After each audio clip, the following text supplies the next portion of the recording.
Эрхэм үзэгчтэй ярилцсан хөтөлбөр шинэ дугаараа төрийн ордноос та бүхэнд хүргэж байна. Өнөөдрийн ярилцлагын эхний зочноор бид Монгол улсын ерөнхий сайд болсон Зандан Шитрийг урлаа.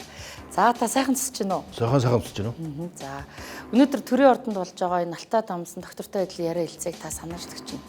Монгол улсад 4 дахь удаага зохион байгуулж байна. Хүндтэй зочид дотор нь Ban Ki-moon бас хэд удаа ирлээ. Та үндсэн илтгэгчээр нь оролцлоо, панелистээр суулаа. Энэ 4 дахь удаагийн чуулганы хамгийн гол ялгарл онцлогийг та юу гэж дүгнэх вэ? За энэ Алтай дамсан доктортой хөгжлийн төлөө одоо зорилтуудыг хэрэгжүүлэх агуулгатай энэ яриа хэлцээ бол чуулган бол 4 дахь жилдээ зохион байгуулж байна.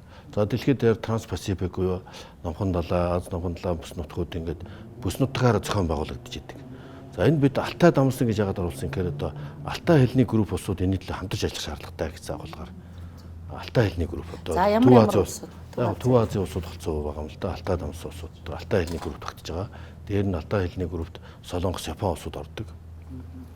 Хоёр дугаарт нь энэ доктортой хөгжлийн зорилтууд гэдэг маань 2030 он хүртэл дэлхийн хүн төрөлхтний нэгдсэн үндэсний байгууллагын өмнө амласан амлалт Ban Ki-moon-га одоо ерөнхий наримчгийн дараагаар нүүбийн дараагаар ажиллаж байх үедээ санаачлаж батлуулсан дэлхийн нийтийн зорилт гэж хэлж байна. Энэ ядуурлыг устгах, хүйсийн тэгш байдал, боловсролын тэгш хүртээмж, эрүүл мэндийн үйлчилгээ хүртээмж, одоо тэн дотор эрүүл мэндэл одоо эхийн дэвтлийг байхгүй болгож гэдэг юм. Ингээд энэ бүх тодорхой зорилтуудыг тусгасан ийм багц зорилтуудыг доктортой хөгжлийн зорилтууд гэж байгаа. Доктортой дэлхийн нийтээр хөгжихийн төлөө зориулсан. За энийг л хэрэгжүүлэх зорилгоор энийг одоо 4 дахь жилдээ зохион байгуулж жил болгон юугаар онцлогтой гэхээр өөр сэдвээр явуулдаг. Энэ жилийнх бол партнершип буюу одоо доктортой хөгжлийн зорилтыг хэрэгжүүлэхийн төлөө хамтын ажиллагаа чухал. Хамтын ажиллагаанд төр дангаар энэ зорилтуудыг хэрэгжүүлж байгаа. Төр хувийн хөгжлийн хамтын ажиллагаа, төр иргэний нийгмийн хамтын ажиллагаа, олон улсуудын хамтын ажиллагаа, үндэстэн намсан хамтын ажиллагаа энэ хамтарч байж энэ зорилтуудыг хэрэгжүүлэх гэсэн агуулгатай ийм хурал өнөөдөр зохион байгуулж байна. За өмнө нь бол 23 онд гэхэд жишээлбэл хүүсийн тэгш байдлаар эмэгтэйчүүд эрхийг хамгаалах асуудлаар зохион байгуулагдсан. Тодорхой үр дүнд хүрсэн. Одоо жишээл манай сонгуулийн хуулинд эмэгтэйчүүдийн дуу хоолой оролцоо эзлэх хувийн жинг ихсэхэд энэ чуулган тодорхой үр дүнд үүсгэсэн. Ноддингийнхыг бол бид бол инх тайван бүс нутгийн сайн сайхны төлөө тодорхой зорилтууд хэрэгжүүлсэн үр дүнд хүрсэн. Ийм агуулгатай хурал зохион байгуулагдж байгаа нь нэгдүгээр Монгол улсын нэр хүнд өсгөж байгаа. Хоёрдугаар дэлхийн олон орны удирдагч лидерүүд хүрэлцэн ирж Монгол улстай танилцж хамтын ажиллагаа бас хөгжүүлэх, манай гадаад харилцааг хөгжүүлэхэд бас тодорхой хувь нэмэр ахис твшил оруулж байгаа юм. Яг энэ Алтай дамсан доктортой адил яриа хэлцээ гэдэг нэрийг нь хэн өгсөн? Зөвхөн Монгол улсад зохион байгуулагддаггүй эсвэл ингээд ээжлээ зохион байгуулах юм ротацтай байдгүй. Энэ талаар та мэдээлвэл. За Транс Алтай буюу Алтай дамсан гэдэг нэрийг бол би өгсөн юм байна. За. Яг гэвэл энэ бид хоёр хөршдөг олон улсын харилцаагаа сайн хөгжүүлэх ёстой. Түүний зэрэгцээ Солонгос, Япон, Төв Азийн улсууд, Казахстан, Кыргызстан, Узбекистан, шинэ том зах зээл, Турк хүртлийн Алтай хэлний группийн улсуудын хэл соёл, түүх одоо хэлний эртний тэр хамтын ажиллагаа, хамтын одоо түүхэн хэлхийн холбоон дээр тулгуурласан соёлын, эдийн засгийн ийм харилцаа хөгжүүлэх зорилгоор Транс-Алтай гэж. Цоош нэр үүсгэн байгуулагдсан платформ юм байна. Тэгээд цоош нэр үүсгэн байгуулагдсан платформ 4 дахь жилд амжилттай явж байгаа. Цаашдаа өргөжт хэлнэ гэж хэлсэн. Эхнийхийн санжийн маш олон түүхчд ирсэн байсан. 23 он байсан. Тэр үе түүхийн тустай платформ сэс хурлууд болсон. За энэ ер нь доктортой хөгжлийн яриа хэлцээ бол нэгдсэн үндэсний байгууллагын түвшинд маш олон зохион болгодог. За Транс-Пасифик буюу энэ Аз Номхон далай бүс нутгийн доктортой хэлцээ гэж Солонгост, Америкт бас нэлээд олон зохион байгуулагдсан. За Европт бас зохион байгуулагдсан. Одоо бол энийг дараа жилээс бид нэр Казахстан улс, Узбекистан улсууд сонирхож зохион байгуулахаар ээлжлээд ротацаар хийж болох юм. Цаашдаа ээлж ротацаар хийхээр ажиллаж байна. Зөв. Жишээлбэл бас Улаанбаатар яриа хэлцээгээл та гадаад харилцааны сайд багтаа энэ ажлыг бас хийж ирсний санаж. Ингээд Монгол улс өөрөө бүс нутагтаа төдийгүй дэлхийд дахинд ийм дуу хоолойгоо өндөр өргөх тийм үү? Хамтын ажиллагаа зохион байгуулахын ач холбогдол нь гадаад харилцаагаар дамжуулаад яг нөгөө энэ хилцүүлгийн сэдэв болгоноор үр ашигтай байна гэдгийг та онцолж байгаа юм байна. Таны илтгэлийн үндсэн агуулга юу байсан бэ? За ер нь бол дэлхийд дээр энэ коннекторын роль гэж байна л да, холбогчийн. Тэр заавал зуучлагч биш. Жишээл Сингапурд Америк, Хойд Солонгосын улсад болдог шиг Монголд одоо болж болох байсан. Би бас тэр санаачийг хэлж байсан. Сая Мунжин ерөнхийлөгчтэй тэр үеийн ерөнхийлөгч Мунжинтай уулзахад манай тал Монголд хийгсэн саналтай байсан. Трамп ерөнхийлөгч Америкийн тал Сингапурт хийгсэн санал гараад тэнд улсад болсон юм а гэж хэлсэн. Тэгэхээр цаашдаа бол Монгол улс бүх улстай найрсаг харилцаатай, хоёр хөрчтэйгээ болон одоо бүс нутгийн бүх голлон тоглогчдтой маш сайн харилцаатай учраас бүс нутгийн холбогч газар нутгийн хөвч гэсэн одоо дундын коридор, middle коридор. Дундын тоглогч. Middle коридор гэж байна. Тэрний одоо холбогч улс болох болцоотой гэдэг сэдвийг бас өнөөдөр ярьж байгаа нь гадаад харилцаанд тухайн идэвхтэй байх шаардлагатай. Ягаад гэвэл олон улсын дээгжүр өөрчлөгдөж байна. Яг үнэ. Том гүрнүүдийн хэвшмэл ойлголтууд бүгд өөрчлөгдсөн. Тийм учраас том гүрнүүдийн орхин хайцсан зарим орон зай руу middle power буюу дундаж гүрнүүд орж байна. Тэр үед бол бус тусуудыг хамтын ажиллагаанда, бус нутгийн хамтын ажиллагаанда мини-латерализм гэж байгаа юм л да. Энэ малтилатерализм зөвхөн нүүбийн түвшинд биш, одоо хуучин уламжлалт олон талт хамтын ажиллагааны түвшинд бас илүү бус нутгийн нөхөрлөлийн юм хамтын ажиллагаануудыг хөгжүүлэх чухал аж холбогдолтой гэж үзэж байгаа. Түрүүний таны асуултан дээр ямар сэдвээр илэрхийлэх вэ гэдэг нь хамгийн чухал асуудал байна. Ягаад тэгэхээр энэ жилийн үед бид миний төвшүүлж байгаа гол зорилт бол AI, хиймэл оюуны асуудал. Энэ бол хиймэл гэдэг үг арай буруу орчуулах гэж би боддог. Тэгтээ яг хэлний зөвлөх гэж нэхэлж үзэн үз. Орчин үеийн энэ хиймэл оюун бол захим оюун. Одоо зарим талаар одоо жинхэнэ оюун болж байна. Тийм учраас энэ бүтээмэл оюун гэж би үзэж байгаа. Бүтээж байгаа л оюун. Хүний гараар бүтээгдсэн боловч дата дээр суурилсан бүтээгж байгаа юм. За энэ бол бүх салбарт ирж хүч авч байна. Би өмнө одоо Монгол улсад нэг л юм болохгүй байна. Одоо секторт ажиллаж байхад энэ дунд төрийн бүх шатанд байгаа авилга хариуцахгүй байдлыг яаж зэгцлэх вэ? Энэ тэнд нэгдэг журамгүй байдал нэг л болохгүй байгаа юмнуудыг яаж зэгцлэх вэ? Толгойн өвчин мэс яаж. Тэгэл одоо ингээд тэмцээд яваад ингээд дийлддэггүй болдгоо нэг тогтолцооны гажууд бол эхнээсээ буруу барьсан байшинг засах гэж байгаа юм шиг. Хүний хүчин зүйлээс шалтгаалсан зүйлс. Хүний хүчин зүйлээс шалтгаалаагүй. Тогтолцооны гажууд. Тогтолцооны ч асуудал байна, хүнээс шалтгаалж байгаа юм. Тэгэж бүгдийн засах аргагүй юм асуудал байсан байна. Тэгээ энийг одоо яаж засах вэ гэж одоо бас толгойн өвчин байсан. Тэгээд өнөөдрийн би хурлаараа бол зарлсан. Одоо энэ түүх судрын юм яриад байх нэг сонирхолтой биш байна. Хамгийн гол нь өнөөдрийн тулгымцсан Монголын асуудлуудыг шийдэх гац шийдлийн оллоо гэдэг өнөөдөр би зарлсан юм байна. Та нар анхаарч сонссон бол ерөөсөө гол сэдв бол тэр. Тэгэхээр тэр сэдвэр өнөөдөр бид нар ч гэсэн хоёр хилцүүрийг зохион байгуулсан. Энэ юу юм бэ гэхээр AI хиймэл оюун. Монгол шиг асар удам нутагтай цөөн хамтаа улсын хамгийн гол асуудал бол дэд бүтцийн сул өгчл, зам харгуу, харилцаа холбоо. Энэ бүхнийг өнөөдөр AI нөхөж чадчих. Энэ харьцангуй сул тал дэд бүтцийн хөгжил байсан бол харьцангуй давуу тал болгож өгчих боломжийг AI технологийн хувьсгал хиймэл оюун өгч байна. Энийг ашиглавал Монгол улс 10 жилийн хугацаанд эрс хөгжиж хүн ардын аж амьдрал энэ шийдэгдээгүй олон асуудлаа шийдэх болцоо. Энэ доктортой хөгжлийн зорилт тусгацсан дээр ядуурлыг устгах. Одоо гендер хүний эрхээс ахуулаад одоо эдийн засаг санхүү бүх асуудлыг шийдэх маш том гас шийдлийг хөндөрлөхт бодоод олчлоо. Энэ бол хиймэл оюун. Ганцхан жишээ дурд энд авилгал тэрийн бүх шатанд байгаа авилгал хэлэх бол хариуцлахгүй байдлыг яаж засах юм бэ гэж. Хүнд найдаад хэрэггүй байна гэж яриад байна.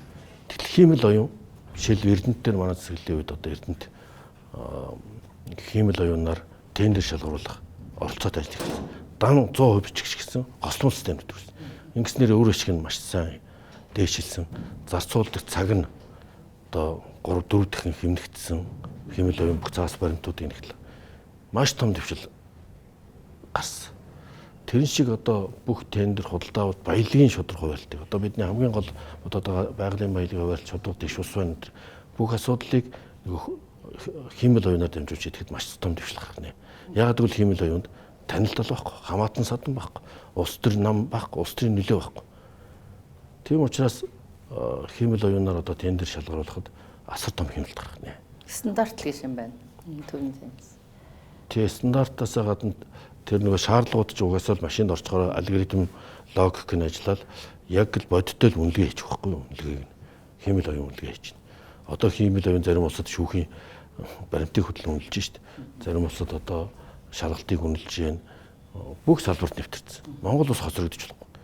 За ингэх юм бол одоо тэн дээр баялагын шударга хууль, төсвийн хуваарлалт бүх юм маш шударга болчихно. Яг гэвэл тэнд хүн тооны машин шиг л ажиллана шүү дээ. Үний. За ингээд маш олон асуудлаар төрийн бүтээн засаглалыг сайжруулсан байж байна. Боловсролыг ирж сайжруулна. Хөдөөгийн, сумын сургуулийн, багийн сургуулийн хүүхэд хамгийн өндөр түвшний AI химэл оюуны багшийг Twitter програм бид нар хэрэгжүүлж гаргах гэж байна. Ингэхэд бол бүх хүүхдэд боловсролыг маш өндөр түвшинд эзэмшүүлж чадна. Эрүүл мэндийн үйлчилгээг одоо химэл оюун робот хийдэг болсон байна. Тийм ээ.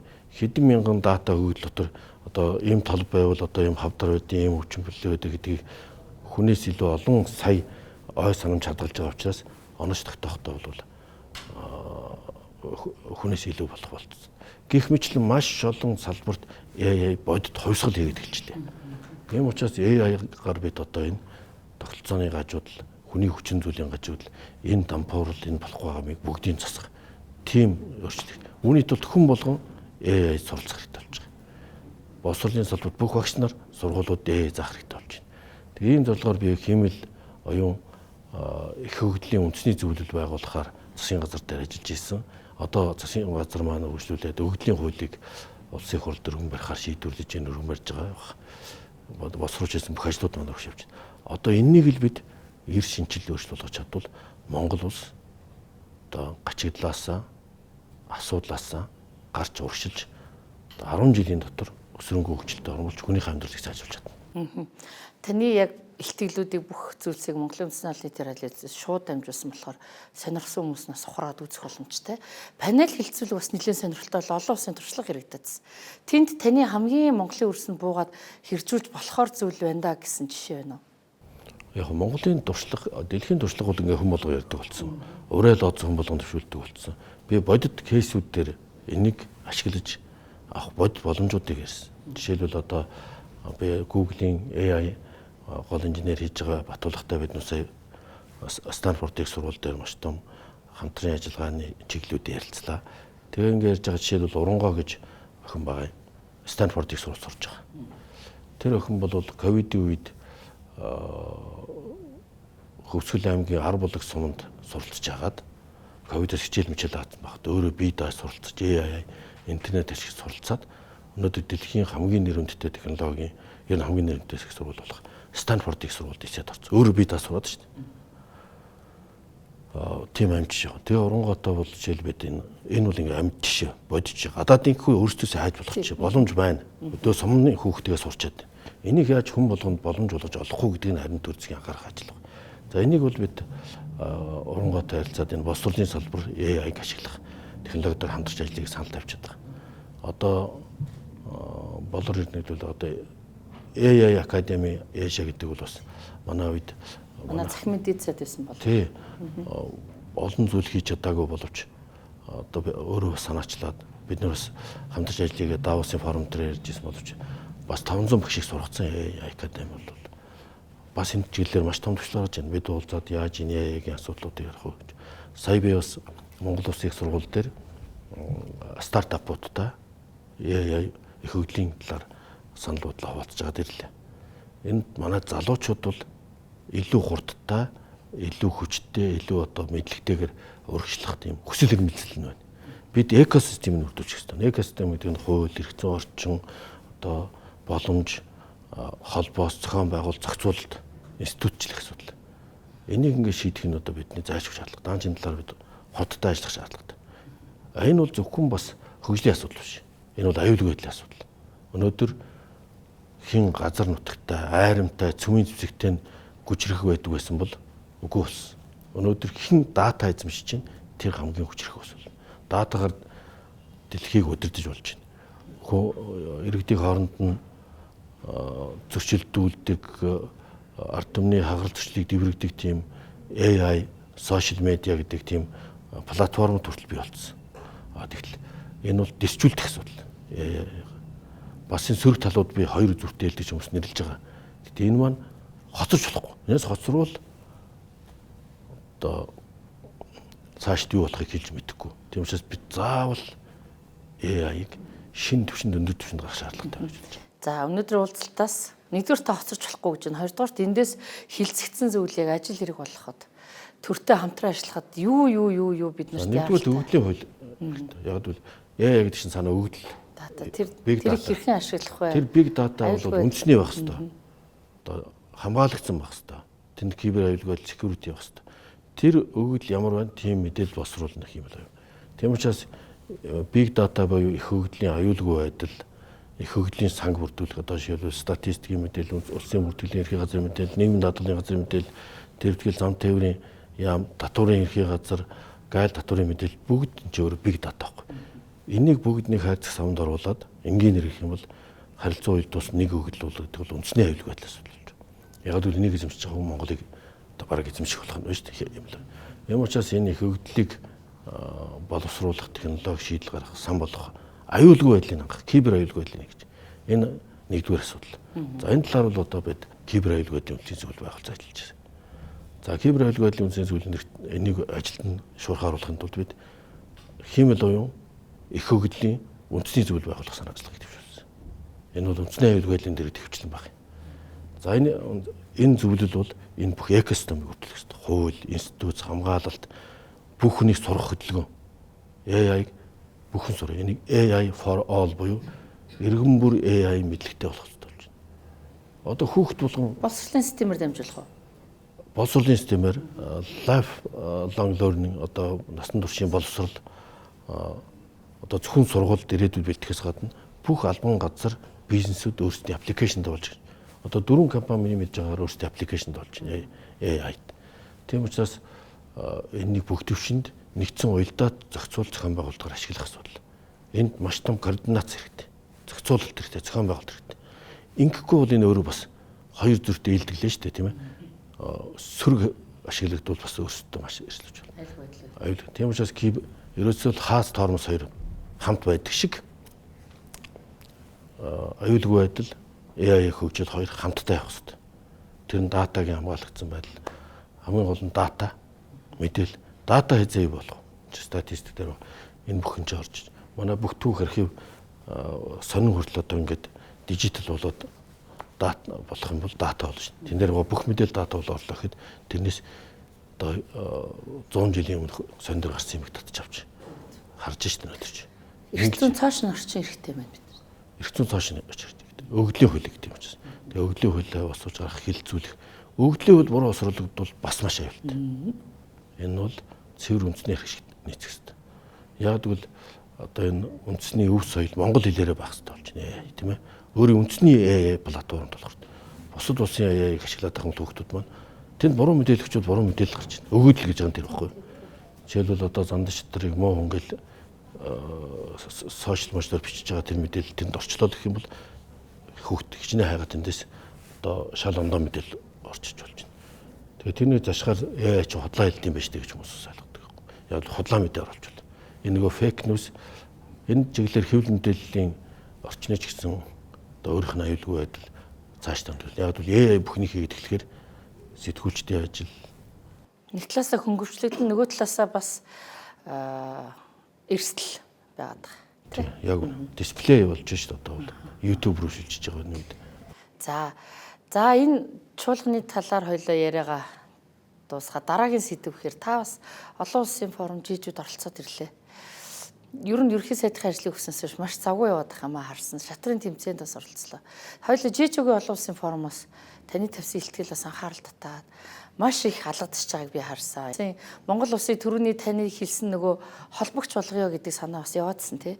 Энэ үзэл санаагаа та ер нь олон улсад дэлгэрүүлээд яваад байна уу?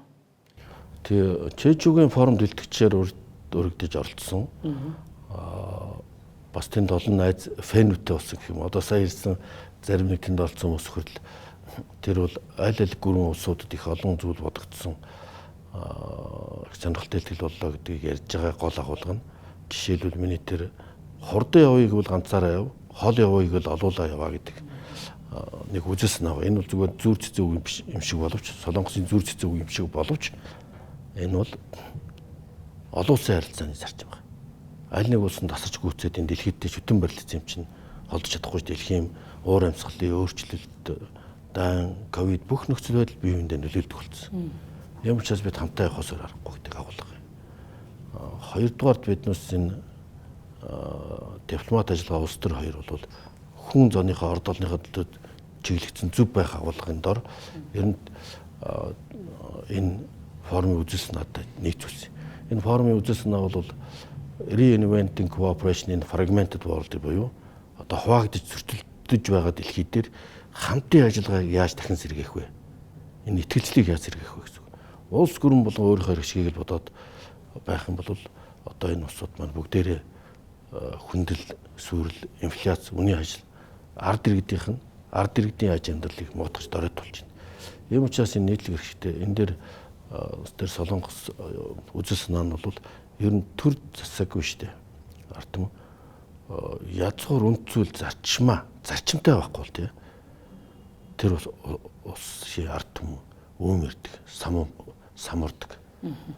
Үнд зүйл зарчмаа өөрөлд мораль нь тодорхой усад тэр ус хөгжиж цэцгэлдэг гэж нэг алдартай үг тэр хурлаар хэлцэгдсэн. Тэр нь Солонгосын Японы жишээ тийм ээ. Моральтай нийгэм хөгжиж юм байна. Энэ бол манай нийгмийн хамгийн санаа зовж байгаа. Бид нэг л юм болохгүй байна гэдэг нь гой шилэн байшин автоцом бүх юм баригдаад иж болно. Тэгэл хүний нийгмийн мораль ясвартхан унах юм бол хүн хүндээ итгэлцэл алдрах юм бол төр засагтай итгэл алдрах юм бол тухайн улсын нийгмийн хамгийн том хямрал. Эдийн засгийн хямралаас илүү том хямрал. Ийм учраас юмны үн өсөхтэй адил одоо хүний үнцэн бол илүү өсөж явах ёстой. Тийм учраас энэ агуулгуудыг зангидж томьёолсон утга агуулгаар одоо олон нийтийн харилцаа, олон улсын харилцааг холбож ярьсан нь бол чухал санаачлага байсан гэж бодож байна. Хамгийн гол нь Монгол улс Middle Corridor гэдэг шинэ. Энэ трансалтай буюу алтай Төв Аз. Байрлалын хувьд ч ялгаагүй. Тэг байрлалын хувьд ч гэсэн Төв Аз зүүн Аз гэсэн Middle Хойд коридор дайн байлнаас шилтгаалаад хаагдчихлаа. Одоо горизонтал коридор болол. Яагаад гэвэл дэлхий одоо хавтгай болж байхад хэвтэ чиглэлийн коридор 4 жил гараа халттай. Тийм учраас Middle Corridor буюу одоогийн хамгийн их баялагтай хурдтай хөгжиж байгаа улсууд бол Казахстан, Узбекистан, Кыргызстан, за ингээд цаашаа Туркээр дамжаад Унгар, Европ руу холбогдох. Энэ гарц энэ Монголоор дамжаад юм уу одоо зүүн хойд Аз холбогдох нэг Middle Corridor гэдэг нэг юм үзэл санаа бас твшигдэж ярьж байгаа. Монгол улс бас коннектор буюу холбогч байна гэдэг нь олон улсын хурал зөвлөгөөн хойд өмнөдийн уулзалт гэдэг юм уу аливаа олон талын арга хэмжээнд Монгол улс одоо бүх улстай найрсаг харилцаатай тийм дундаж улс баг. Санааг хүмүүс ус ярьж илээ. Нэтворкинг хийх буюу ер нь энэ хүмүүстэй яг ийм арга хэмжээндээр танилцах, холбогдох. Тэгээ эхлэх холбоогоор цаашдаа дэлхийн улс төрт бас яг хамтраад явах энэ шансууд бол байгаа. Та нэг яг тухайн очисон газараа нэлээд судалж байгаа. Жишээлбэл амьдрал чамд жүрж өгөхөд гэдэг Солонгос киног яжсан. Жижигэн жүрж өгөхөд гэд хэлээд нэг инээлгээдсэн тий. Тэр яриг харсан л та. Ер нь ингэж яг хүмүүсийн сэтгэл рүү, соёл руу нь тийм үү бүтээсэн алдартай кино руу н орж ярих бас дипломат харилцааны нэг хамгийн том харилцааны зэвсэг мөн биз. Ер нь дипломат харилцаа гэдэг бол бас орон судлал. Буюу тухайн улс орноос судалж байгаа хэрэгтэй. Тэгжиж тэднэртэйгээ илүү ойрхон харилцана. Олон талтай ажиллагаа ч гэсэн хамгийн энгийн найрсаг итгэлцэл бий болох юм. Тэгжиж итгэлцэл бий болж иж хамтын ажиллагаа өгчдөг. Бүх хамтын ажиллагааны суурь итгэлцэл. Итгэлцэл байхгүй бол одоо хичнээн сайхан байгаад тэнд ямар ч өртөж юмсгүй. Тийм учраас тэр санаа бол ийм санаа юм л да. Одоо монголоор бол мандарин гэдэг шүү дээ тий. Жүрж тэр чи өөрөө цаанаас ингээ хуваагдсан байдаг шүү дээ тий. Тий. Тэгээ тэрнийг ургац сурааж авч ер нь naturally designed to share гэдэг нь бол байглаасаа хуваах гэдэг ингээд бэлэн бид нар нөгөө хэсэгчлээд авчих. Ганцаараа идэх гэж биш хүмүүс. Жүрч чинь цөмөөрөө нөгөө ганцаараа идсэн даргалдгаа олуулаад зогтон турж өгдөг гэдэг чинь ингэж хувааж идэхэд зориулагдсан агуулгаар юм алдартай кино дэлхийд айгүй ялангуяа Солонгост их төгөөмөл болж байгаа юм байна. Энэ бол When Life Gives You Tangerine гэдэг нь especially Jeju Tangerine гэдэг нь тэр Jejuтэй холбоотой. Jeju-гийн хамгийн амттай сорт нь жүрч амттай тэгвэл тэр ингэж нэг хурааж аваад дараа нь хувааж хүртдэг амьдрал чамд энийг өгөхөд чи ганцаараа идэж болохгүй гэсэн агуулгатай киноны философи юм байна гэж хэлсэн. Энэ нь бол орчин үеийн дэлхийн энэ партнершип хамтын ажиллагааны үндсэн зарчим. Уялдаатай. Тий. Тэгээ энийг олон улсын харилцаар руу хөрвүүлээд энэ жүржүүл цаанаас ингээд хуваагдсан байдаг шүү дээ, тий. Яаж ч бодсон гэж алим шиг ингээд тий. Ганцаараа идчихдэг үстэй. Жүржиж ингээд хоогод хүмүүст өгч болдог тийм. Байглаасаа тэгж хамтарч амьдр гэдгийг шеэр одоо хуваалц гэдгийг заатсан. Тийм амьдралын жүрж өгч байгаа гэдэг чинь ийм агуулгатай маа гэсэн. Тийм нэг философийн агуулгыг нь тулгуурлаж олон улсын харилцаа гаргаж ирсэн санаа байна. За тэрийг ингэж ухаж ойлгох хэрэгтэй ажээ. За нөгөө Хонконгд тусан шатрын авраг та чамгүй сайн амжилт үзүүллээ. Ер нь ийм холимог баг байх бас яг энэ улс төрийн таны үзэл санаа хамтын ажиллагаа бүх юмд бас нэг юу болж гинөө. Суурь нь яг таны үзэл баримталтай нийлж гинөө. Энэс гайхалтай асуулт байна. Яг тэгэхээр шатар бол бас дэлхийд одоо хамгийн сүүлийн үед хурдтай хөгжиж байгаа цэцгэлж байгаа оюун спорт. Яг энэ хиймэл оюунтай адил. Яг бол хиймэл оюун бол логик, алгоритм ажиллаж штэ тийм ээ. Тэгжиж тийм шатар энэ төр бол алгоритм хиймэл оюунд орж байгаа. Улс төр бол хиймэл оюунд орох болцоогүй нэ. Хиймэл оюун тэгж хариулсан. За. Ягаад? Яг тэгвэл үгүй тархины мисцлим мэрэгжилж хамгийн хэцүү төвхтэй хиймэл оюун оролцох хэцүү юм шиг гэсэн чинь тэнд бүгд логик байдаг. Дөрвөн зөв дараалал байдаг. Эренб байдаг. Шатарт энэ бүхэн байдаг учраас математик байдаг учраас шатрыг хамгийн түрүүнд эхлээд Blue Depend гэх хиймэл оюун шатраар баг үүссэн төвд. Гэтэл улс төр бол болохгүй юм аа л да гэргэж буцдаг. Өөрөөр логик байхгүй тодорхойгүй шалганд. Тийм учраас хиймэл оюун бол улс төр дээр логикгүй юм дээр ямар гинтийн дүгнэлт гарахыг тэр өөрөө эмошн сэтгэл хөдлөлтөй болж иж тэнийх байх гэж. Зүгээр энэ халиад гарсан сэдв бол шатар бол тийм учраас манай найз бол 2-3 жилийн өмнө багийн тоглолтыг санаачилсан шатар. Араб төвлөж. Энд бол олон улсын багууд бас улс үндэстэн анхаарч багт орж ийн манай баг алтан медаль, мөнгөн медаль авсан. Гэтэ андер 2400 рейтингийн чиглэлд. Бид 2400-аас дээш чиглэл 5 дугаар орсон. Гэтэ манай багт бүх цаг үеийн шилдэг шатарчин Магнус Карлсон. Яг бол дэлхийн хамгийн өндөр рейтинг Каспаров, Карпов, Корчнов, Фишер хэн ч хүрээгүй том рейтинг хүрсэн цорын гастай орж байгаа. Магнус рейтингээр ганцхан Магнус зохиж чадна. Өөрийгөө ялуул. Тэгэхээр тийм хүчтэй багтаа бас нэг баг тоглоно гэдэг бол одоо нэр төрийн хэрэг хувь тавилан юм гэж бодож байгаа. Тийм учраас тэнд яг нөгөө яг бидний яриад байгаа нөхөрлөл олон улсын хамтын ажиллагаа нөхөрлөл одоо Төв Азийн улсын Узбекистан, Синдар бүгдээр найз болоод нэг танхимд шатар яриад энэ бол бас хамтын ажиллагааны ирээдүйн чиглэлээ итгэлцэл бий болж байна. Энэ бол зөвхөн тоглоомоос илүү зүйл. Шатар бол бас зөвхөн тоглоом биш. Энэ бол бас олон улсын түвшинд нэтворк харилцаа бий болж байгаа маш том соёлын дипломат үйл ажиллагаа. Дараагийн тэмцээн эзээ болох лээ. Жил болгон болно. Хаана? Дараагийн тэмцээн эргэжил болно. Та тэр багтаа дараа жил дахиад тоглох уу? Биднес дараа жилээс илүү одоо бид нар 9 сард Узбекистанд болох шатрын олимпиад бэлтгэж байна. Өөрөөр хэлбэл энэ шатрын хувьд олимп юм.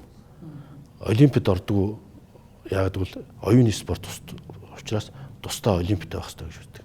Тийм учраас Узбекистанд шатрын олимп болно. Олимпиадад Монголын баг бэлтгэлээ хангаж байна. Тэр үеэр шатрын конгресс болно. Шатрын бүх талын энэ бол одоо бидний хувьд шатрын хамгийн том нэр төртэй шатрын олимпиадад бэлтгэж. Манай багаараа оролцсон. Бас дэлхийн аварга болно. Тэмцээн удахгүй болно. Аваргууд дараа нь болно. Энэ бол 9 сарын тэмцээн тэрний бэлтгэл наан одоо Европт болон Азад олон тэмцээнүүд болно. Энэ бол бидний одоо хамгийн том чухал сорилт тэндээ бэлтгэж байна. За ийм их ажилтай завгүй яваа таныг одоо ярилцлагандаа ураад нэг хэсэг хугацаанд ярилцлаа. Та бүхний цаашдын ажилд амжилт хүсье. Багаар амжилт гаргаарай. За баярлалаа. Та нарыг хүлээлгэсэндээ бас уучлаарай. За баярлалаа. За баярлалаа.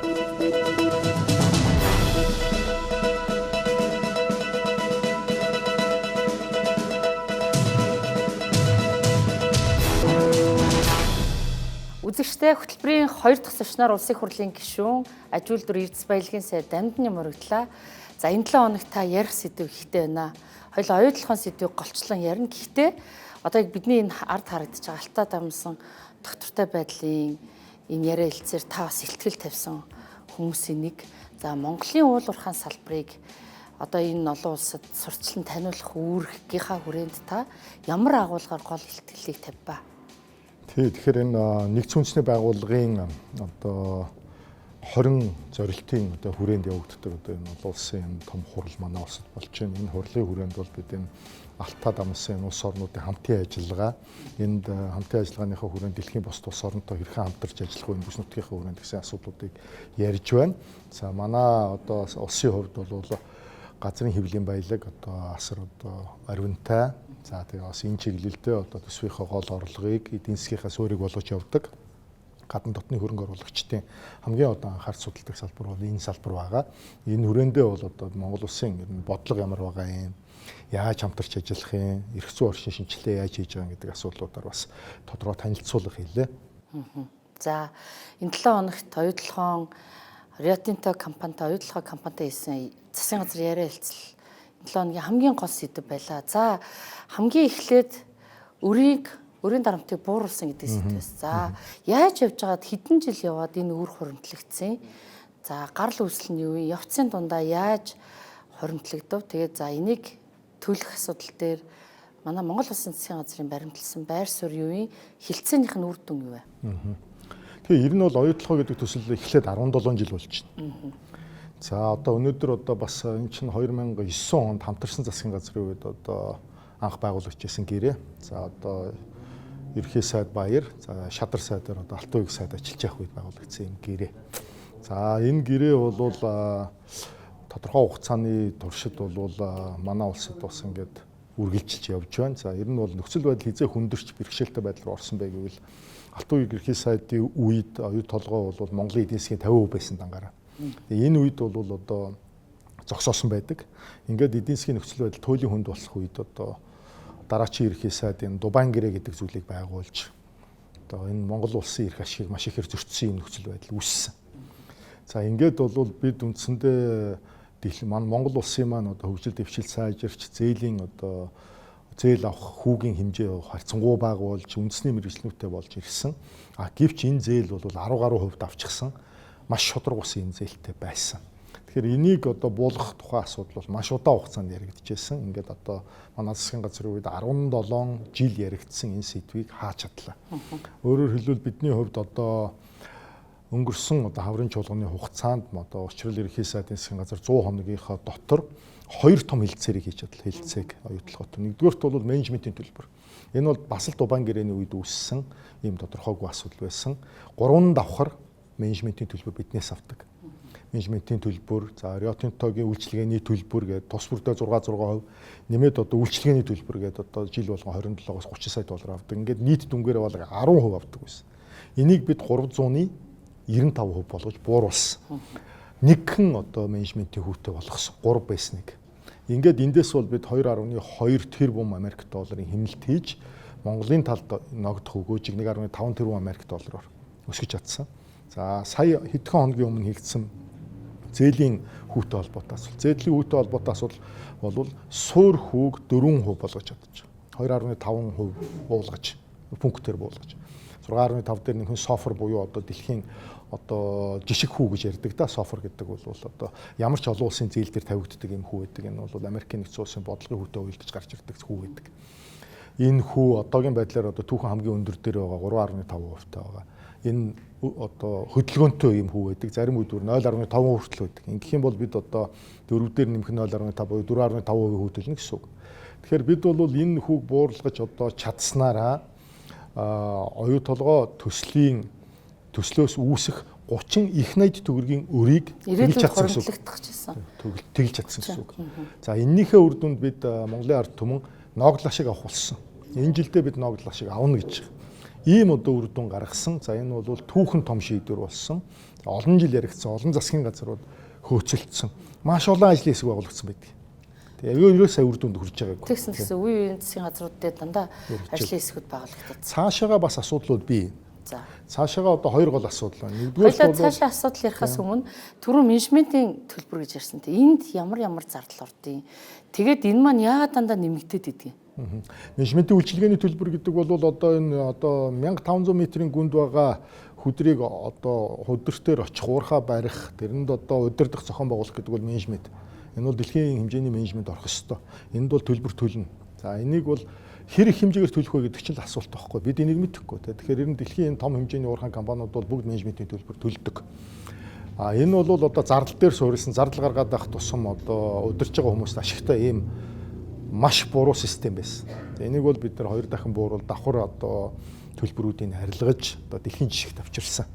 Монголын засгийн газрын санаачлагаар оюу толгой төслийн одоо хүрээнд хоёр талаас хөрөнгө оруулагчид нийлээд хөлсөлж авсан хөндлөнгийн аудитын компани хөдөлсөж аваад Анкоро гэж хөндлөнгийн аудитын компани хөдөлсөж аваад ингээд хийсэн одоо үнэлгээгээр бидэнд өгсөн зөвлөгөөг одоо хамгийн байж болох сайн хувилбараар нь бид энэ гэрээ хийж чадсан гэж үзэж байгаа. За бас зарим нэг буруу зөрүү мушгин говьсан мэдээлүүд явж байгаа шиг байна лээ. Rio Tinto-гийн одоо сонгосон компани гэж энэ бол үгүй түүхэн баримтчгүүдээрээ батлагддаг. Энэ бол Монгол Улсын засгийн газрын санаачлагаар оюу толгой одоо Эрдэнэс оюу толгой компани дээр хийгдсэн одоо судалгаа байдаг. За зээлийн хүүг буурууллаа, ирээдүйд үүсэх үрийн дарамтыг байхгүй болголоо, ногдлаа шиг наашлаа гэдэг ийм сайн үр дүнгууд байна. За гэхдээ ард түмний хүлээлт бол энэ хилцээг бүр төгс үр дүнд хүрсэн гэж үзэхгүй болохоор цаашдаа ямар эрсдлүүд, ямар асуудал ахаад яриа хэлцээг аль чиглэл рүү үргэлжлүүлэх вэ? Ер нь бол үе үеийн засгийн газар тухайн үед байгаа нөхцөл байдлаас шалтгаалаад сайжруулад явж явах хэрэгтэй. Гэрээ гэдэг бол хоёр талын оролцоотой. Хоёр талын оролцоотой учраас бид бол одоо зээлийн хүүг хуучин одоо байгуулсан байсан гэрээ нь 7 жил тутам зээлийн хүүг ярина гэжсэн. Сая бол бид 3 жил тутам ярьдаг болгож ойртууллаа. 3 жилийн дараа дахиад хүүгээ ярина гэсэн үг. Ажлын хэсгээ одоо гаргаад бэлдээд явна гэсэн үг. Одоогийн нөхцөлдөө бол бид хамгийн сайнаар хийж чадсан гэсэн үг. За цаашаа бол хоёр сэдв өвлдөж байгаа. Хоёр толгойг тойрсон. Нэгдүгээрт бол энэ арбитрийн татврын маргаантай холбоотой том маргаа явж байгаа. За нэг их 80 гаруй төгрөгийн үнэтэй. За энийг бол хууль зүйн татврын сайд амар сайхан ахлаад ажиллаж байна. За энэ одоо шүүхэн шийдвэрийн асуудал яаж шийдэгдэхийг бол одоо харах ёстой. За энэ дээр одоо ямар байдлаар бид Монгол Улсын засгийн газар өөрөөх ярих шиг хамгаалах юм. За цаана онтрегийн гэрээ. Онтрегийн одоо лиценз гэж. За энэ онтрегийн лиценз гэдэг нь бол оюу толгойн бүлэг орд төр хоёр компанид хуваагаад өгсөн. Нэгийг нь одоо оюу толгой компани эзэмшдэг, нөгөөх нь онтре гэж компани эзэмшдэг ийм хоёр лиценз байгаа. Онтре 3 лиценз, онтрегийн тал дээр бол дахиад одоо 2 лиценз байдаг. За энийг цаашаа ашиглах уугүй юу? Ордоо бүрэн ашиглах хүрээнд бол энийг ашиглах ёстой. Ингэхдээ Монгол Улсын үндсэн хуулиар хуулийн 6-гийн 2-т нийт ард түмэн одоо төр бол баялагийнхаа дийлэнх хувийг авна. Дийлэнх гэдэг нь 51-ээс дээш хувийг одоо өр өгөөж нь авна гэсэн юм залтад. Энийг хэрэгжүүлэх одоо хилцээр эхэлж байгаа юм. Хилцээр эхэлж байгаа. Ямар нэг амлалт байхгүй, Монгол Улсын засгийн газар ямар ч үүрэг аваагүй. Сая бол бид цэвэр тулгалт хийжээж ард түмэнтэйгээ төрийн бус байгууллагуудтайгаа сөрөг хүчнтэйгээ ерөнхийлөгчтэйгээ үндэсний хууль зөвлөлтөөгөө засгийн газартайгаа их хуралдаагаа нийлжээж замыг хаажээж шийдлээ. Тэгэхээр бол бид энэ асуудлыг одоо экспортынхаа замыг бол энэ бас одоо ард иргэдийн зарим төлөөлөлөж хаасан байна лээ. Энэ бас яг ямарваа нэг яриа хэлцээрийг бол ширээн дээр сууж ярьдгаас бас тийм хууль бус аргаар бол бас шийдэж болохгүй. Бид ч бас арчилсан улс. За бид бол энэ саяын оюу толгоон гэрээг хэлцээр 4 хэлцээр явж байгаагийн одоо 2 дээр нь одоо амжилт гаргаж чадсан гэсэн үг. Цаана дахиад одоо хэлцээр явна чинь гэсэн үг. Бүх чиглэлээр сайд нар одоо үүрэг даалгавраа авц ажлын хэсэг гараад ажиллаж байгаа. Тэгэхээр энэ чиглэлээр бид бол бас нэг Монгол улс чинь нэг мэрэгжилтэй үндэсний боловсон хүчнүүдтэй болцсон. Дэлхийн одоо энэ том хэмжээний компанитай өөрсдийнх нь хилээр өөрсдийнх нь одоо тоо томьёон дээр ажиллаад яг ижилхэн өөрийнхөө байр суурийг тавиад хамгаалж чаддаг болчих. 17 жилийн өмнөөс хойш манай залуучууд өөр болсон байна. Шинэ үе өөр болсон байна. Сургаар ярьдаггүй болсон байна. Тэгээ хүнээр орчуулж ярьдаггүй болсон байна бид нар. Бид тоон дээрч, хилэн дээрч, бизнесийн бүтц дээрч, модуль дээрч. Тэгэхээр бид бол шал өөрөөр хандж байгаа. Энэ бол Монгол улс одоо том хэмжээний хөрөнгө оруулалтыг улс орондоо авч чаддаг, асуудал үүсвэл шийдэж чаддаг гэсэн том дохио болсон. Соёлтой зөв аргаар шийдэж чаддаг болсон гэсэн том дохио болсон үйл явдал болсон гэж үзэж байгаа. За 3 жил тутамд хилцээ хийн гэлээ. Гэхдээ нонтрегийн асуудлыг дараагийн 3 жилийн дараа ярьж эхлэх биш. Одоо ярьж байгаа зү. Та төгс өгөхөд яаж явж байгаад энэ хоёр лиценз нь Онтрегийн талд оюу толгой компанид биш байгааг үзэгчдэд бас тайлбарлаад байгаа. Энэ бол юу юм бэ лээ? Анх одоо BHP Billiton гэдэг компани энэ бүлэг ордынхны хэмжээнд лиценз авсан. Ингээд 1997 онд энэ хэсэг газар бол орд газар байхгүй байна гэдэг маш их нутгийн газар буцааж өгсөн. Энийг нь одоо Монгол газар гэдэг компани аваад өөр дээрээ 2 жил орчим байлгаад энэ Онтре гэдэг компани зарсан байдаг. Ингээл одоо явж байгаа. Ийм л одоо ажил юм байна лээ. Тэгээ одоо энэ аж ахуй нэгжтэй бол хэлэлцээрт орно. Монгол улсынхаа эрх ашиг хангуулна. Оюу толгойн гэрээн дээр гарсан алдааг давтахгүй байх ёстой. Нэг, хоёрдугаарт бол бид шууд мөнгө авдаг байх ёстой. Гуравдугаарт өрөнд ордог гэрээ хийж болохгүй. Бид нар ч бас сургамжаа авчлаа шүү дээ, тийм. Тэгэхээр Монгол Улсын засгийн газар саяхан хийсэн 2 хэлэлцээрийн хүрээнд одоо хөрөнгө оруулагч талтай Rio Tinto-гийн өмнө ямар ч амлалт үүрэг өгөөгүй бид нар. Хэлэлцээр хий, саналыг чинь сонсъё. Ингээл болоо. Хэрвээ санал нь одоо үндсэн хуулийн зарчмыг нийцүүлж Монголын ард түмэнд ашигтай гэж үзвэл нээлттэйгээр олон нийтэд хэлэлцүүлээд их хурлд оруулж танилцуулна. Их хурлаар оруулна, нийтэд танилцуулна. Ингэж асуудал шийдэгдэнэ. Хуулгай хийх, нуух, худлаа ярих ямар ч боломжгүй. Өнгөрсөн онд Монгол Улсын ерөнхийлөгчийн Киргиз дахиалчлалээр Киргизийн сэтгүүлч нартай ярьж исэн. Бас гадны хөрөнгө оруулалтаа том компани бослого хөдөлгөөн гэж байгаа авчаад өөрснөө менежментээр эзэмсэн чинь улс нь 3 жилийн дотор суг хөгжчлөө гэж Киргиз сэтгүүлч ярьсан л да. Та зүгээр бүс нутгийн ойролцоох ижилхэн гараанаас эхэлсэн адилхан хэлний бэрхшээлтэй байж байгаа гадны хөрөнгө оруулалт татсан энэ улсуудын жишээг харьцуулаа ярил мэдээ шууд булаага монголчууд авах тухай биш. Тэд нар илүү сайжруулахын тулд бас биднээс эхлээд төрүүлээ хөдөлсөн хүмүүс юм байна. Араас нь бид нар яваад байна уу да гэсэн юм болгоомжлолт төрөд байгаа. Киргизийн жишээг та хэр өрөөс мэдэж байна? Комторын ордын асуудал байдаг. Киргизийн эдийн засгийн үзүүлэлтүүдийг хараад үзвэл манай улсын урд бол байхгүй.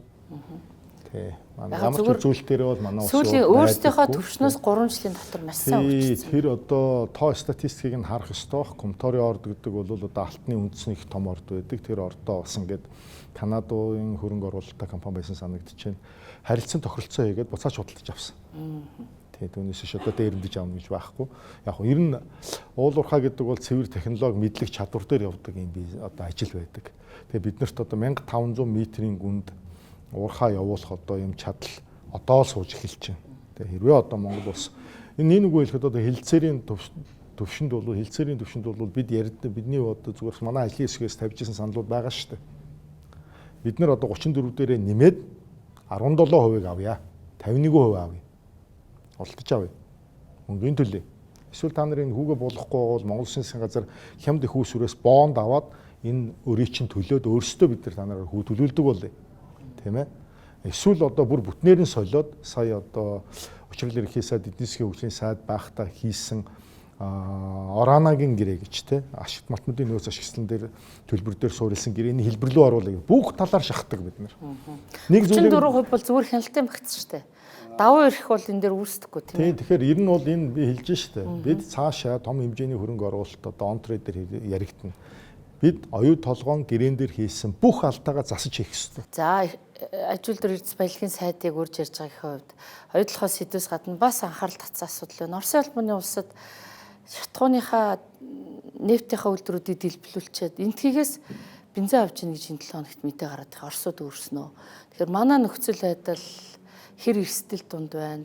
Та ямар яриа хэлцэл дунд бидний нөгөө байгуулсан урт хугацааны гэрээ энэ үед үйлчилж явах хэрэгтэй тий. Тий. Тэгэхээр Монгол улс бол газрын тосны бүтээгдэхүүн буюу бензин, дизель түлшээ 100% гадаадаас авдаг. 100% гадаадаас авдаг.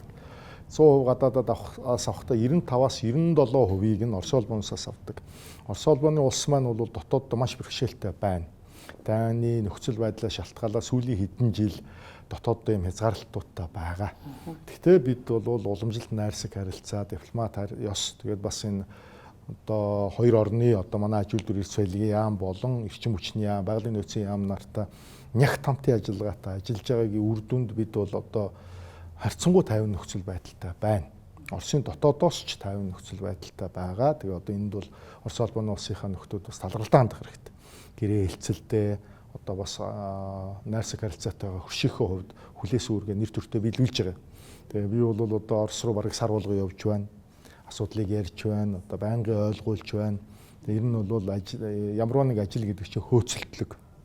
хичээл чармаалтын үр дүнд амжилттай байдаг шүү дээ, тийм ээ. Гэл явж байна. Орон улсын хоолой хямрал саяхан дэлхийн нийтийг нүүрлж хахад яг энэ өмнөд хөрштэйгээ Японтой харьцуулахад бид нар бас тийм шатхуун дээр бол үнийг хөөрөгдлөхгүй маш эвтэйхэн ер нь давж ийн гэж ойлгож болох уу? Бас энд бас яг нөгөө гэрээ доктортой байгуулсны ач холбогдол энэ дээр оршиж байгаа тийм. Тий, ер нь бол дэлхийд даяараа л энэ хямралын цохилтыг одоо ч амссаар байна. Тэгээ ер нь бол одоо дэлхийн 20 нийт нефтийн одоо тээврийн 20%-ийг дамжуулдаг тэр хоолойг бооход л одоо зүүн өмнөд Аз бол тэр чигтээ хямрлаа, Европ хямрлаа тий. Одоо сая яриа хэлцээр амжилттай болоод харьцангуйгааг боллоо ч гэсэн энэний үр нөлөө бол онд дуусахгүй шүү дээ. За ингээд одоо манай Орос улбаны улс бас одоо Украинтай асуудалтай байна. Ингээд харахаар маш эрсдэлтэй нөхцөл байдалд бид байна. Тэгэхээр дотоодынхоо энэ олборлтыг нэмэгдүүл үйлдвэрийн хурдан дуусгах чиглэлд онцгой анхаарч ажиллаж байна. Бүтээгдэхүүн нэмэгдүүлж байгаа. Үйлдвэр хурдан дуусгах тал дээр сая энтгийн гадаад иргэн сайд ирлээ шүү дээ тийм. Ер нь тийм ямар шийдэлт хүрв эсвэл нэг удаашраад байгаа асуудал нь юу юм? Төлөвлөгөөт хугацаа жоохон хойшлсон. Одоо дахиж шинээр товлсон хугацаанд амжиж ашиглалтанд орох уу? Нефт боловсруулах үйлдвэрийн ажил 2017 оноос хойш яригдаад яг анхны ажил бол 21 оноос эхэлсэн юм байна. Цар тахал таарсан. Ингээд цар тахал таарад ингээд яг одоо барилгын ажил бол нэг доктортой 3 жил үргэлжилж байгаа юм байна.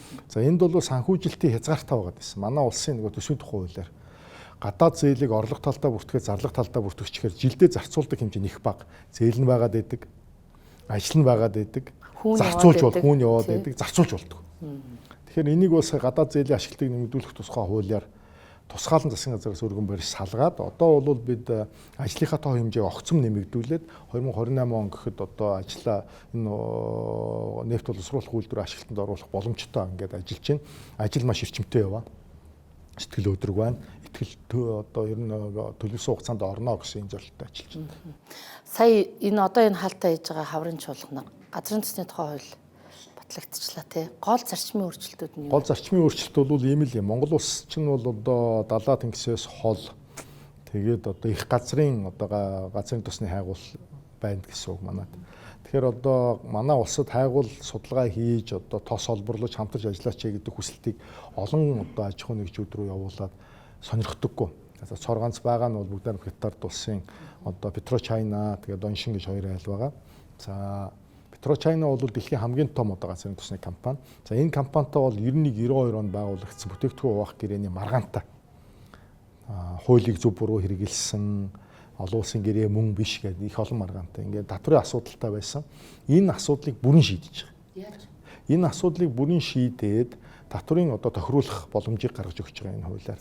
Ингэсний үр дүнд бид Петрочайна одоо бидэнд бол ямар амлалт өгч байгаа вэ гэхээр энэ асуудлаа шийдчихв бид нар хайгуулаа өргөтгий танаа газрын тосны үйлдвэрийн одоо түүхийн эдийг бүрэн хангах боломжоор хангана гэж. Тэгээ одоо бол бид сая одоо дөнгөж өнөөдөр одоо хуулийг эцэслэн батллаа. Одоо Петрочайнатай уулзаж бас асуудал ярина. За бид бас бүгд найрамд Хятад ард улсаас ойрын үед бас тодорхой хэмжээний шатхуун бас авахар гэрээ хэлцэл хийгээд ингээд явж байна. Хүмүүсийн эргэлздэг сайн ойлгохгүй нэг асуултыг тодруулж асуул та. Өөрснөө газрын төсний үйлдвэр бариад байгаа мөртлөө нөгөө талдаа Петрочайнагийн эрэл хайгуулын ажлыг дэмжлэг үзүүлэг өргөн болгоод байна те.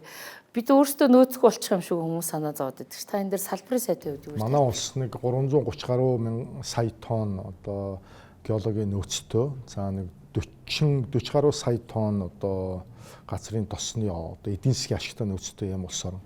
Хайгуул судалгаатай өргөн дэлгэр хийгддэггүй. За өнгөрсөн нийт хугацаанд бол нийтдээ 3 их найд төгрөгийн орлогыг улсын төсөв төлрүүлсэн байдгийн газрын тосноос одоо бүтээгдэхүүн хуваах гэрээний үр дүнд бас нэг үеч авдаггүй юм байхгүй шүү дээ. Дэлхийн зах зээлд үнд тааруулаад авдаг. За бидний хувьд бол одоо хайгуул судалгаагаа нэмэгдүүлжээж газрын тосны үйлдвэрийнхээ одоо хэрэглээг хангана.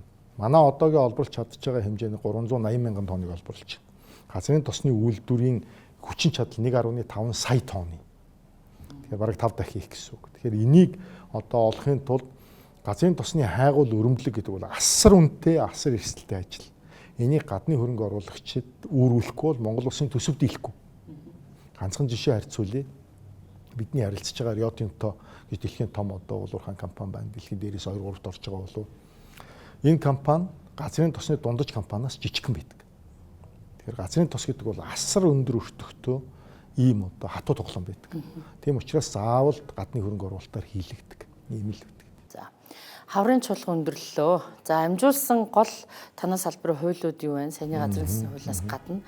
За өргөн баригдсан мөртлөө хилцэж хэмжээг гол хуулиуд байгаа тийм хаврын чуулган нөлөөлж байгаа. Энэ хаврын чуулган одоо бол асар өндөр ачаалалтай нийгэмд олон жил хүлээгдсэн том хэмжээний реформуудыг хийж чадсан хаврын чуулган боллоо. Олон жил яригдсан татврын реформыг хийлээ. Олон нийтийн хүлээлттэй байсан нийгмийн даатгалын тухай хууль буюу одоо тэтгэвэр тэтгэмжийн тогтолцоог бүрэн шинжилж чадлаа. Төрийн өмчийн компаниудын одоо тусгаалсан хуулийг гаргаж өгч буй завхарлыг арилгах зохицуултыг хийж чадлаа. Мөн бас олон жил хүлээгдсэн манай салбартай холбоотой ашигт малтмлын тухай хуулийн шинжилсэн нэмэлт өөрчлөлт 13 жилийн дараа орж ирж одоо эцсийн хилцүүлгийг хийгээд дууслаа.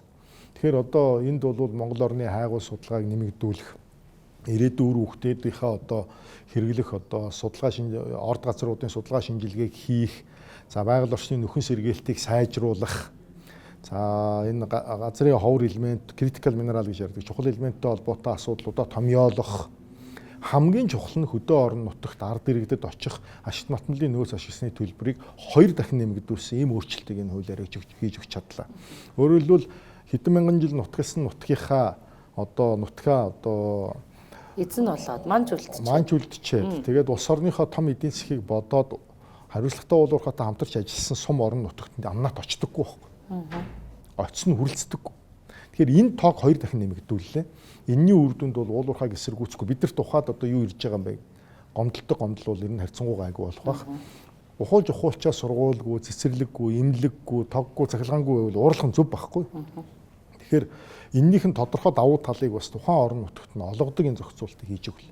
Манай Дархан уул аймаг гэгч одоо 28 орчим тэрбум амнаат авдаг байсан бол одоо энэ хуулиар 56 тэрбумыг одоо авдаг болно. 2 дахин ихийг авдаг болно гэсэн үг. Одоо орон нутгийн хөгжлийн санд жилдээ 440 тэрбум төгрөг хөрөнгөлөгдөг байсан бол одоо энэ шинэ хуулиар 900-аас 1 их 80 төгрөгийг одоо орон нутгийн хөгжлийн санд хийнэ. Энэ орон нутгийн хөгжлийн сангийнхаа зарцуултууд ард иргэд маань бас хяналтаа тавих хэрэгтэй. Сум аймаг орон нутгийнхаа иргэдийн уралдаа бас шахал шаардлага тавьж ажилдаг болох хэрэгтэй. Ингэж газрын баялаг, байгалийн баялагын үр өгөөж ард иргэдэд очиход бас хяналтаа тавих ийм боломжтой болох юм. Хоёлаа эдийн засгийн уулуурхаан эдийн засагт өгөөжийг нэлээд төлхөө ярьлаа шүү дээ. Хариуцлагын асуудлыг яриад жишээ татвал саяхан 1 сарын өмнө 3 настай хүүхд цооногт унчлаа. Яваа очисон чи ямар ч юм хариуцлага алга, нөхөн сэргээл талга. Зүүн тишээгээ бас маш олон юм цооногтой чулуугаар тагалцсан нэг юм лайв бас яваад иргэд бухимдадсан тий. Шинэ эрх зүйн зохицуулалт дотор энэ уулуурхаан хариуцлагын асуудлыг хэрхэн тодорхой болгож маш тодорхой болгож өгсөн харамсалтай юм болсон. Энд бол одоо хууль эрх зүйн хүрээнд ийм байгаа. Улсын хэмжээнд бүх суманд байгаль орчны байцаагч гэж хүн ажилладаг. Байгаль орчныг хамгаалах тухай хуулиараа уулуурхаа үйлдвэрлэл явагдсан газрын нөхөн сэргээлтийг хайгуул судалгаа явагдсан газрын нөхөн сэргээлтийг ч гэсэн энэ аймаг орон нутгийн засаг дарга болон энэ байгаль орчны байцаагч нар хариуцаж хийх ёстой байдаг. Байгаль орчны менежментийн төлөвлөгөө гэж байдаг. Энийг батлуулж явах ёстой. Төв аймагт болсон тэр үйл явдал бол энэ төлөвлөгөөгөө одоо хууль бусаар батлуулсан юм л нөхцөл байдлаас болсон байна л.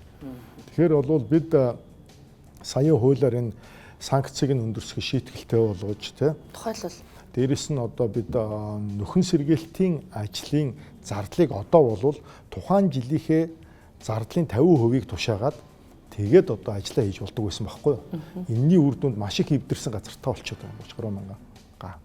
Тэгэхээр энийг гэхдээ бүтэн өгөөгүй 50% нөхцсөн тийм ээ. Тэгэхээр одоо бол бид уулуурхаан төслийн нийт одоо хугацааны 3/2 нь өнгөрж явахад нөхөн сэргээх зардлыг 100% хөрөнгөлүүлдэг зохицуулт руу шилжүүлж байгаа. Одоо байгаль орчны яамд маань бол 70 гаруй тэрбум төгрөг байж байна. Энэ нөхөн сэргээлтийг хийх зорилттой.